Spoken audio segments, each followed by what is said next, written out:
এই মানে মেসেজগুলো তরুণদের বা তাদের বৈষম্য বিরোধী ছাত্র প্ল্যাটফর্ম যারা আসলে মানে ড্রাইভিং সিটেও ছিল যখন এই আন্দোলনটা হলো, তখন মানে গণ অভ্যুত্থানের সময়, তারা কি আসলে কোনো রকম ইনসিকিউরিটি, অনিরাপত্তা বোধে ভুগছে যে মানে এই প্রোক্লেমেশন বা নির্বাচন দেরি করা, তাদের মধ্যে কি কোনো অনিরাপত্তা বোধ হচ্ছে যে নির্বাচন হয়ে গেলে রাজনৈতিক দলগুলো ক্ষমতায় চলে আসলে তাদের সাথে ঠিক তারা যেভাবে চায় সেই আচরণটা হবে না, এরকম কোনো অনিরাপত্তা বোধ কি তাদের মধ্যে আছে বলে মনে করেন ববি হাজরাত? জি, এটা থাকতেই পারে, এটা থাকাটা স্বাভাবিক। মানে এটা তো হবেই না যে একটা নির্বাচিত সরকার যখন চলে আসবে তখন নির্বাচিত সরকার তাদের যে ম্যান্ডেট, জনগণ তাদেরকে যে ম্যান্ডেট দিয়ে যে কাজ করার জন্য এনে বসিয়েছে, তারা সেই কাজ নিয়ে ব্যস্ত থাকবে। কাউকে এক্সট্রা চেয়ার দেওয়ার জন্য তারা ব্যস্ত থাকবে না। এটা নির্বাচিত সরকারের নিজেদের দায়িত্ব আছে। তো তখন বৈষম্য বিরোধী ছাত্র আন্দোলনের মাথায় হাত বোলানো, জাতীয় নাগরিক কমিটিকে একটু আদর করে দেয়া, এটা তাদের মাথা ব্যথা থাকবে না। তারা এই জায়গায় আর থাকবেন না। এটা নিয়ে তাদের কিছু দুশ্চিন্তা থাকতেই পারে, কিন্তু সেই দুশ্চিন্তার জন্য বা সেই নিজেদের পজিশনটা ধরে রাখার জন্য দেশের লং টার্ম ক্ষতি করবেন, এটা তো হতে পারে না। এটা তো কেউ হতে দিতে পারে না। এবং এগেন ওই যে তারা বলছেন এবং যে আওয়াজগুলো তুলছেন, দেখেন বেশিরভাগ আওয়াজগুলোই কিন্তু অনৈক্যর আওয়াজ তুলছেন, যে যারা সংস্কারের আগে নির্বাচন চায় তারা খারাপ। সংস্কার কে করবে? যেই সরকারের মধ্য থেকে নিজেরা তারা একটা বেসিক আলোচনায় আসতে পারছেন না, যারা দ্রব্যমূল্য নিয়ন্ত্রণ থেকে কোনো কিছু এখনো ঠিকভাবে নিয়ন্ত্রণ করতে পারছে, এবং এগেন আমি তাদের দোষারোপ করছি না, ওনাদের অন্তর্বর্তীকালীন সরকারের বহুত দুর্বলতা থাকে, সেই হিসেবে তাদের এগুলো পারার কথাও না, কিন্তু পারছেন না। তো তাহলে এগুলো পারছেন না, কিন্তু বাকি সব কিছু পেরে যাবেন, আরো কঠিন কঠিন জিনিস পেরে যাবেন। সিন্ডিকেট ভাঙতে পারছেন না, কিন্তু কনস্টিটিউশন চেঞ্জ করে ফেলবেন। মানে এই যে এই জিনিসগুলো আসলে কি বিশ্বাসযোগ্য? মানে সবারই তো একটু বাস্তবিক হওয়ার প্রয়োজন। যেমন মনে করেন এখন যতভাবেই বলুক, প্রোক্লেমেশন নিয়ে আসুক, যাই কিছু নিয়ে আসুক, এটা বাস্তবায়ন তো নির্বাচনের মাধ্যমে হতে হবে। তো আপনার যদি এত এত ইচ্ছা থাকে এই জিনিসগুলো করা, তাহলে আপনিও নির্বাচন চান, নির্বাচনের জন্য এত ভালো করে ক্যাম্পেইন করেন যেন আপনাকে লোকজন বেশি ভোট দেয়, তাহলে তো হয়ে গেল। আপনি বেশি ভোট পেলে তো যে ধরনের সংবিধান আপনি চান সেই ধরনের আপনি করতে পারেন। আর সেটা যদি না হয়, তাহলে আমরা সমমনা দল বিএনপি এবং আমরা এনডিএম এবং আরো যারা সমমনা দল আছে, আমরা সবাই মিলে বিএনপির নেতৃত্বে যে 31 দফা আমরা দিয়েছি, এবং এই 31 দফার নুয়ান্স যতগুলো রিফর্মস আছে সেগুলো তো আমরা অলরেডি প্রতিজ্ঞাবদ্ধ যে এই রিফর্মগুলো আমরা করব। তাহলে জনগণ যদি আমাদেরকে চুজ করে, তাহলে আমরা এই রিফর্মগুলো নিয়ে আসবো, এটা তো পরিষ্কার। তাহলে এটা নিয়ে তো দুশ্চিন্তা প্রয়োজন নেই। স্পষ্ট। আমি একটু ভারত সীমান্তের যে একটা উত্তেজনা, বাংলাদেশ ভারত সীমান্তে যে একটা উত্তেজনাকর পরিস্থিতি চলছে, এই প্রসঙ্গটা নিয়ে একটু কথা বলতে চাই। একটা হাত বোমা ছোড়া হয়েছে, 5 জন কৃষক বাংলাদেশে আহত হয়েছে, এরকম খবরও আসছে এখন। আমি তার আগে একটু, যেহেতু আমরা এই প্রসঙ্গটা শেষ করি, একটু কথা বলতে চাই যে ডক্টর আসাদুজ্জামান রিপন, মানে আপনাদের বিরুদ্ধে বা বিএনপির বিরুদ্ধে বা বিএনপির সম্পর্কে বলা হচ্ছে যে বিএনপি এখন চাইছে যে তারা নির্বাচনে গেলে তারা ক্ষমতায় আসলে বিরোধী দলে আসে, যেন আওয়ামী লীগ আসে, এইটা হচ্ছে বিএনপির একটা চাওয়া বা প্রত্যাশা। মানে এই প্রসঙ্গে কি বলবেন? বিশ্লেষকদের অনেকেই বলছেন, সেদিন দেখছিলাম প্রফেসর শাহিদুজ্জামান ঢাকা বিশ্ববিদ্যালয়ের অধ্যাপক, তিনিও এরকম একটি বিশ্লেষণ দিচ্ছেন। আপনাদের আসলে এই বক্তব্য সম্পর্কে আপনাদের কি বলবেন পাল্টা? ধন্যবাদ আপনাকে। আসলে সমস্ত কিছুর ভেতর পলিটিক্যাল ইনডিউসমেন্টের একটা ব্যাপার আছে।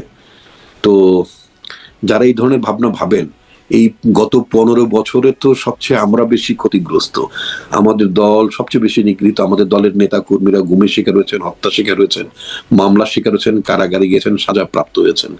আমাদের কোন দায় পড়লো? কেন দায় পড়বে যে আমরা আওয়ামী লীগকে রিহ্যাবিলিট করতে যাব? তারা তো একেবারে আমাদের গোড়ায় আমাদের হাত দিয়েছিল। আমাদের নেতা জিয়াউর রহমান এক্সিস্টেন্সে, জিয়াউর রহমান আমাদের তো আমাদের দলের ভাবমূর্তি, আমাদের দলের আদর্শিক নেতাই তো জিয়াউর রহমান। তার ভাবমূর্তি ডিমিনিশ করার জন্য আওয়ামী লীগ এহেন কোনো কাজ করে নাই, সবকিছু তো করেছে। তাকে তো পাকিস্তানি এজেন্ট বানানো পর্যন্ত বাকি রাখিনি। এটাও তো একজন রাজনৈতিক কর্মী, এই দলের কর্মী সে আমাকে সবচেয়ে বেশি ব্যতীত করেছে।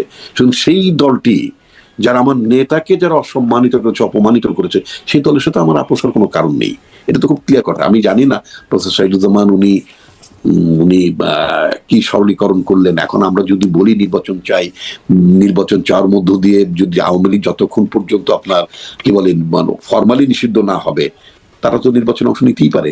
যেমন আপনার খেয়াল আছে 1979 সালে যখন দ্বিতীয় জাতীয় সংসদ নির্বাচন হলো বাংলাদেশে, দ্বিতীয় জাতীয় সংসদ নির্বাচনে আওয়ামী লীগ অংশগ্রহণ করে, তো সেখানে মধ্যে তার 38টা বা 39টা সিট তারা পেয়েছিল। তাদের বিরোধী দলের নেতা ছিলেন মিস্টার আসাদুজ্জামান, অ্যাডভোকেট আসাদুজ্জামান সাহেব। তো সুতরাং আপনারা আওয়ামী লীগকে যাদের এত আশঙ্কা তারা আওয়ামী লীগকে নিষিদ্ধ করে নিতে পারেন, তাহলে তো লেটা চুকে যায়।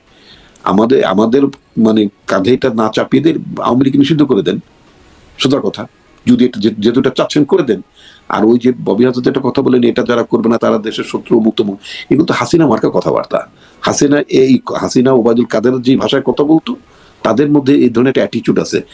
হাসিনা কি বলতো, যারা উন্নয়ন চায় না তারা দেশের শত্রু, যারা এটা চায় তারা মানে মানে পাকিস্তানের এজেন্ট, যারা ওইটা চায় তারা অমুকের এজেন্ট, এইসব কথাবার্তা শেখ হাসিনা বলতো, এইসব কথাবার্তা ওবায়দুল কাদের বলতো।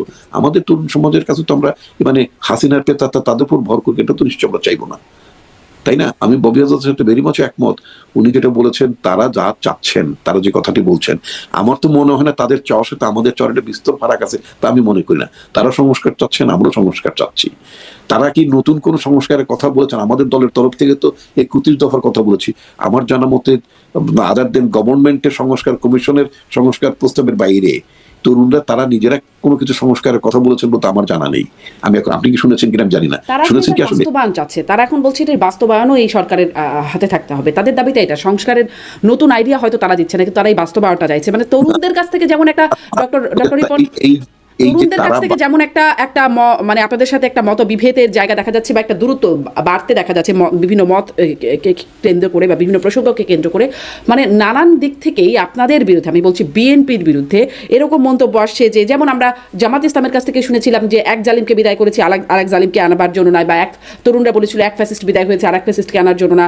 তারপরে বিভিন্ন ইসলামিক দল, আজহারিকে যেমন দেখলাম, এদের মধ্যে শেষ করি প্রশ্নটা, আপনি আমাকে নিশ্চয়ই পুরোটাই বলবেন ডক্টর রিপন, যে আজহারি যেমন বলছে, আমি শেষ করি প্রশ্নটা, তারা বলছেন যে একদল খাইছে আর একদল খাওয়ার জন্য রেডি হয়ে আছে। চরমনায়ের পীর মুফতি রেজাউল করিম তিনি বলছেন যে তারাও আপনারা যে দ্রুত নির্বাচন চাচ্ছে তার সমালোচনা করে বলছে আপনারা মনে করেন আপনারা অনেক তালগাছ হয়ে গেছেন, আসলে আপনাদের পায়ের নিচে মাটি সরে গেছে, মানুষ চাঁদাবাজ দখলদারি খুনিদের দেখতে চায় না। মানে বিভিন্ন রাজনৈতিক দল, বিশেষ করে ইসলামিক দলগুলোর মধ্যে বা নেতাদের মধ্যে এরকম মনোভাব কেন?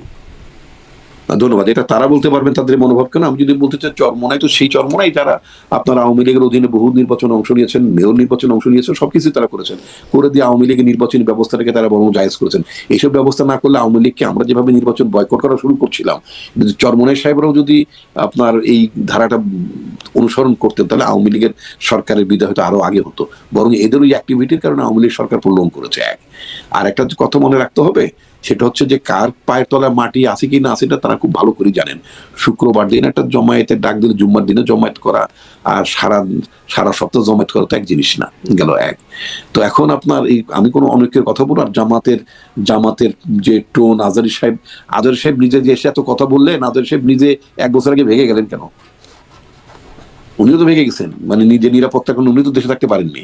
তো সুতরাং একটা চাপে, একটা ফ্যাসিজমের চাপের মধ্যে তো আমরা কম বেশি সবাই ছিলাম। সুতরাং একটা মুক্ত অবস্থার মধ্যে এখন আমিও কথা বলছি, আপনি কথা বলছেন, আজারি সাহেব কথা বলছেন। আজকে এইভাবে বিষয়গুলো নেওয়া বোধহয় ঠিক হবে না। যেই দলটি গত 15 বছর রিলেন্টলেসলি ফাইট করেছে, তাই না, এই দলটির পেছনে জনগণের মানে শক্তি ছিল, জনগণের সমর্থন, সেটা তো অপ্রকাশিত না।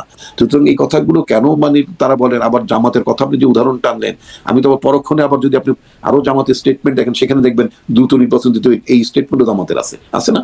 আছে তো। আবার জামাতের কোনো স্টেটমেন্টের সাথে আমাদের তরুণদেরও কিছু বক্তব্যের কনোটেশন আছে, তাদের সুর মিলে। আমি কি তাদেরকে বলবো এরা জামাতের আরেক পিঠ? তা তো বলবো না। আমি বলতে চাচ্ছি যে মানে কোন সময় কোন প্রেক্ষিতে তারা বলছেন। এখন বিএনপি যেহেতু প্রধান রাজনৈতিক শক্তি, যদি নির্বাচনী রাজনীতি বলেন, ক্ষমতার রাজনীতি বলেন, সুতরাং মানে বিএনপিকে ধরেই তো আপনার যারা প্রতিপক্ষ, একটা তো আপনার শত্রু মিত্র নির্ধারণ করতে হয় না? খেলায় তো শত্রু মিত্র নির্ধারণ থাকে, রাজনীতিও তাই, যুদ্ধও তাই। তো সেখানে তারা স্বাভাবিকভাবে মানে বিএনপিকে কল্পিত শত্রু ভেবেই শত্রু এই তারা কথাবার্তা বলছেন। মানে রাজনীতিতে সবাই আমাদের মতের হবেন, পথের হবেন, তা তো আমরা মনে করি না। আমরা প্রসঙ্গটাতে যাই, যেটা নিয়ে কথা বলছিলাম যে সীমান্ত প্রসঙ্গ। ববি হাজার, আপনার কাছ থেকে একটু শুনে নিই যে যেই উত্তেজনা দেখা যাচ্ছে, মুখোমুখি অবস্থানে চলে যাচ্ছে দুই দেশের মানুষ কাঁটাতারের বেড়া নির্মাণকে কেন্দ্র করে, বা সেই প্রসঙ্গে এটিকে আসলে কিভাবে দেখছেন? আমি দেখছিলাম যে মানে কিছুক্ষণ আগেই ভারত সীমান্ত থেকে হাত বোমা নিক্ষেপ করা হয়েছে, 5 জন বাংলাদেশি কৃষক আহত হয়েছেন, এরকম খবরও আসছে। মানে উত্তেজনাটা কোন দিকে যাচ্ছে বলে মনে হয়? ফার্স্ট এন্ড ফরমোস্ট আমি লাস্ট নিউজ স্টিকারে যেটা দেখলাম যে এটা নিয়ে অলরেডি একটা ফ্ল্যাগ মিটিং হয়েছে এবং জিনিসপত্র শান্ত হয়ে গেছে বা হওয়া শুরু হয়েছে, লাস্ট যেটা আমি নিউজ স্টিকারে দেখলাম। তবে এখন ভারত বাংলাদেশ সম্পর্ক যেন মানে যেমন একটা সর্ট অফ অতি অতি নিচু একটা সময় দিয়ে যাচ্ছে, এটার কারণে অনেক ধরনের সর্ট অফ ঝামেলায় সৃষ্টি হবে। ভারত এই ধরনের উদ্যোগও নিয়েছে, বর্ডারে কাঁটাতারের বেড়া, আরো বেড়া, ওই যে ট্রাম্প সাহেব যেমন মেক্সিকোতে ওয়াল বানাবে, ভারতের বিজেপির বড় বড় নেতারা ওই ধরনের ওয়াল টাইপের রেটরিক বাংলাদেশ নিয়ে বলা শুরু করেছেন। এবং অবভিয়াসলি এটা মানে মানা ছাড়া কোনো উপায় নেই যে সর্ট অফ ওই যে বাংলাদেশের ইতিহাসে হয়তো this is one of the lowest sort of India Bangladesh সম্পর্কের ক্ষেত্রে one of the lowest points ever. ওই 75 এর ওই সময় কিছু ছিল, বাট লোয়েস্ট পয়েন্ট এভার। তো ওই জায়গাটার কিন্তু কিছু প্রতিফলন এগুলো হচ্ছে। এবং আমাদের বর্ডার যে সবসময় পিসফুল ছিল তাও না, মানে গত 15-16 বছর এই যে আওয়ামী লীগের সরকারের আমলেও on average 50 to 58 deaths on the border, মানে ডেথ তো আসলে বলা ভুল হবে, বাংলাদেশি জনগণ বা নাগরিকের মার্ডার্স বাই বিএসএফ এর দ্বারা পরিচালিত হত্যা 50 থেকে 58 প্রত্যেক বছর ছিল, এটা অ্যাভারেজ ছিল।